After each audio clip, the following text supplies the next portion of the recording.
to be here, but here being my living room, it's probably more appropriate to say I'm delighted to attend the conference. As with Dave, this is also my first online conference, so I guess this takes a little bit of getting used to. So I will be talking about obviously the maritime connectivity platform, and this is quite special, of course, mainly because we are celebrating a big milestone for the MCP, which we will be talking about in this session, but also because I believe that this is going to be the last e-navigation underway conference, which is now morphing into digital at sea. So this is a little bit special. This is something that Omar Fritz Eriksson and myself was participating in starting back in 2011. So that's a bit of an era starting there. But of course, the main thing is that we are focusing on this very important milestone for the MCP that we are having today. So are we going to my slides now, or? Yes, so we have the slides up. So take it away. Excellent. Yes, thank you very much. So the Maritime Connectivity Platform, a global platform for digitalization, as I've written there, also known as e-navigation.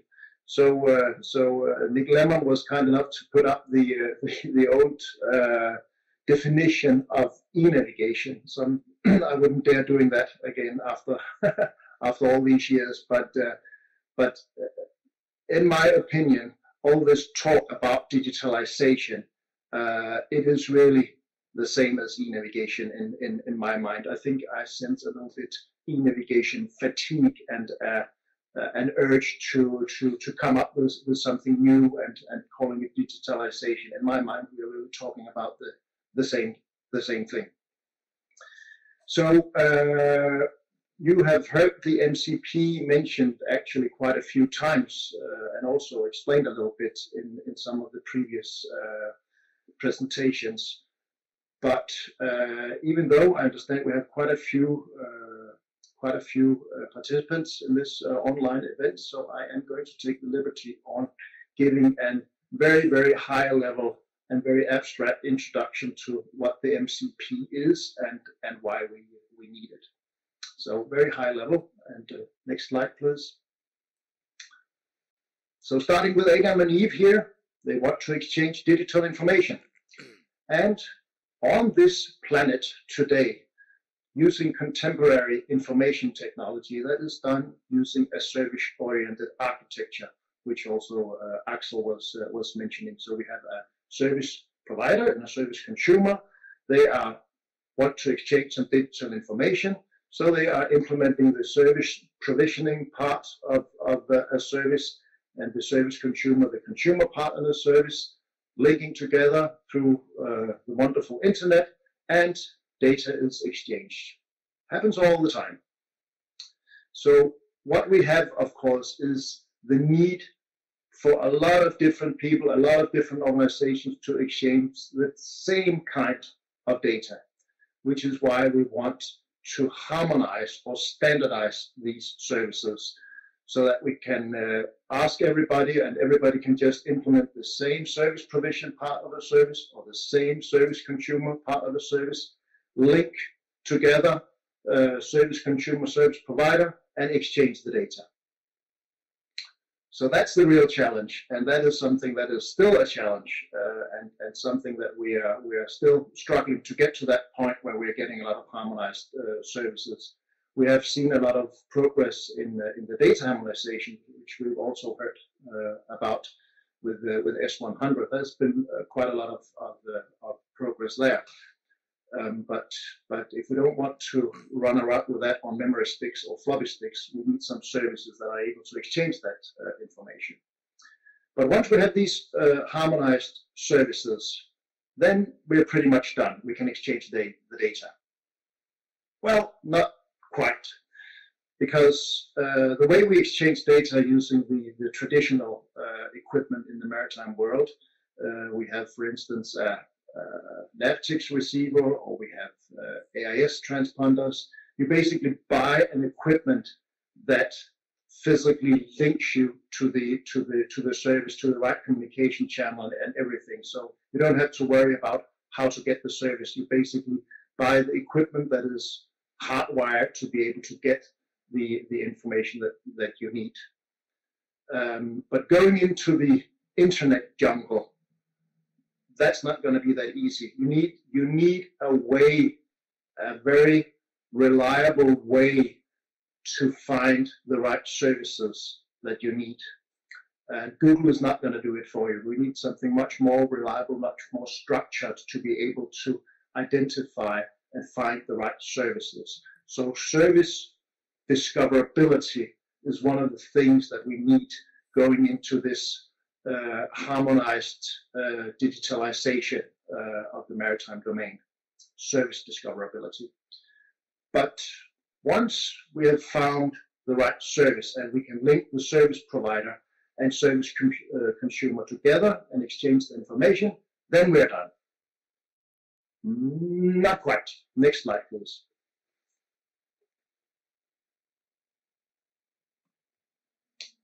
Because who are we?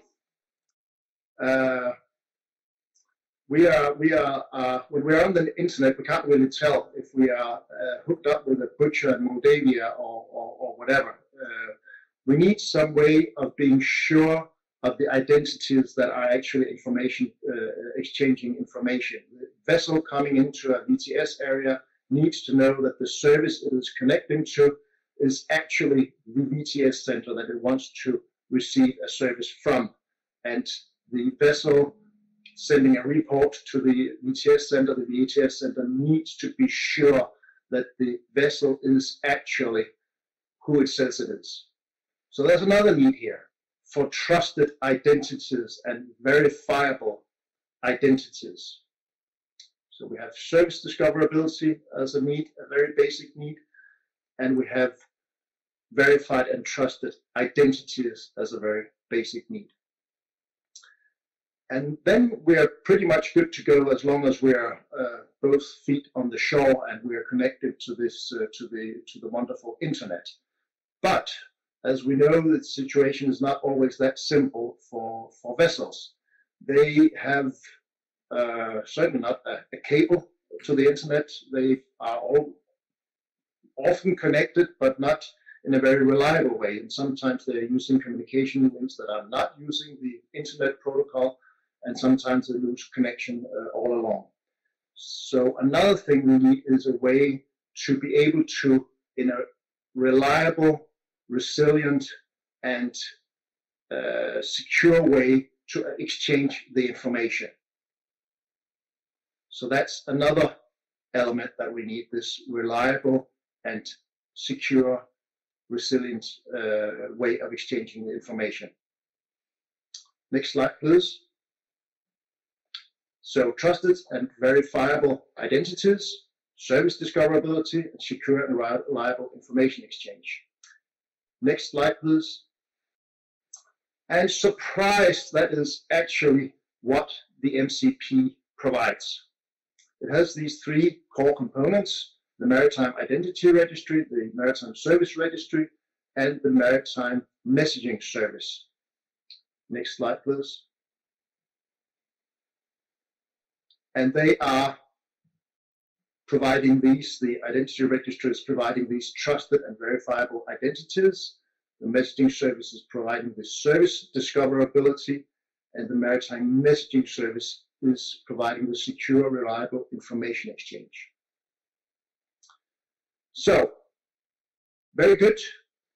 We get these trusted identities. We register the services in the service registry, and we are able to look up the services in the service registry. So then we have the MCP running as we like it. That was pretty much what was the idea until like a couple of years ago. We had one big concept of the MCP, which was distributed because it was, in particular for the identity registry, because it was structured in a hierarchical manner. So it was distributed, but it was still centralized. What we came to acknowledge and understand was that this would not fly. Unfortunately, in particular with these trusted identities, we cannot have one system that everybody in the whole world would trust. That is not, unfortunately, realistic. We have this original vision of like logging in with your Facebook account or log in with your MCP account, and then you'll be able to access everything and everywhere. So what we have come to realize is that we need a decentralized system. Next slide, please. So we have not one MCP instance, but we have a number of MCP instances with different MCP instance providers, which then needs to be following the same standards and the same mechanisms. So we still have this interoperability that we want to have for the global maritime domain. And this is where the governance comes into play. Next slide, please. Because we need something to govern these MCP instances, and this is why we have the Maritime Connectivity Platform Consortium. It is set up, modeled from the World Wide Web Consortium, which is the consortium that undertakes and maintains all the standards for the internet. So it has we have a similar structure. We have a small number of host members, which are the founding fathers of the organization. These are all non-profit organizations, and then all other types of other organizations are welcome to join as general members in the consortium. Both host members and the general members form the General Assembly, which is the highest authority of the organization, and everybody has a vote there, but the host members have a veto right in order for them to be able to assure the original vision and path for the MCP. We have a number of working groups, and also we have an advisory board that we consult from time to time. So the MCP consortium develops and maintains all the standards associated with the MCP, all the core components we talked about earlier.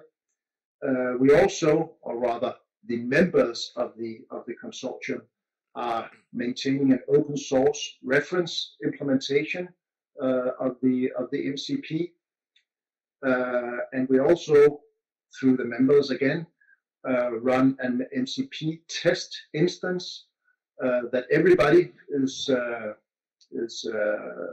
invited to try to use free of charge to test. And this is, of course, not an operational instance. It is just for testing. And we define the criteria for becoming an MCP instance provider.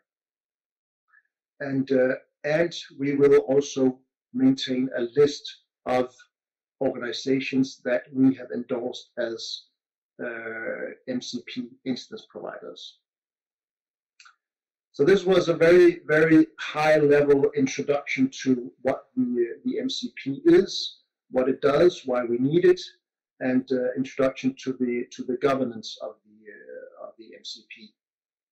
So what we have today now is, of course, this very, very nice situation that we are able to present two of these emerging instances for the MCP.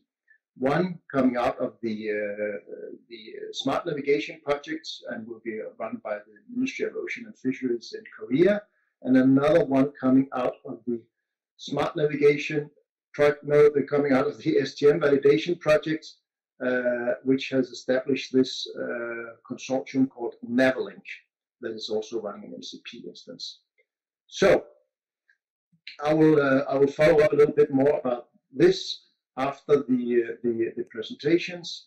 But right now, I would like to present Jim Park, who will be giving a presentation and introduction to the MCP instance.